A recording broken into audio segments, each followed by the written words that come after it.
In a cozy little kitchen, there was always a loaf of bread sitting on the counter, ready to be sliced for breakfast. Next to it, a jar of honey gleamed in the morning light, alongside a slice of butter waiting to be spread. The baker's daughter would often sneak a piece of chocolate from the cupboard, a tiny indulgence to start the day.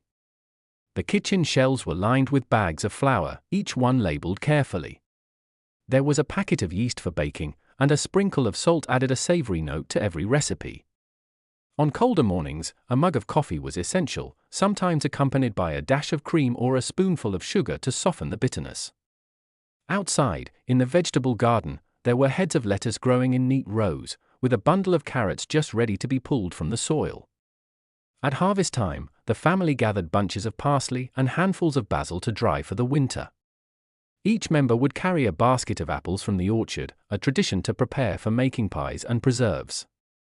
Inside, the pantry was a treasure trove: jars of pickles, cans of tomatoes, and even a box of pasta. A bottle of olive oil sat on the counter, and a pinch of pepper was added to every dish for flavor. The grandmother had her own special shelf with packets of tea and a tin of cookies she'd carefully rationed to everyone in the family. During the holidays, they brought out the good china and served a platter of cheese with a slice of ham on the side. There were always glasses of wine at the adults' table, while the children enjoyed a pitcher of lemonade. For dessert, a tray of pastries adorned the table, with each family member choosing a piece of cake or a bite of pie to savor.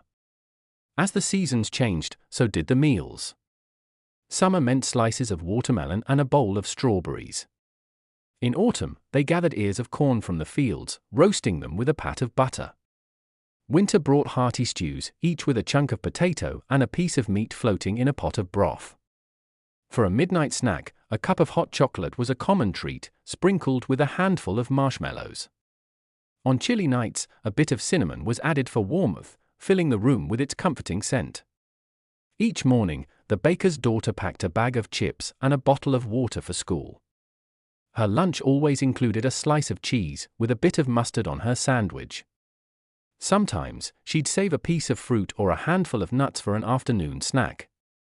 On weekends, they would all go to the bakery, picking up a dozen bagels and a loaf of sourdough to share.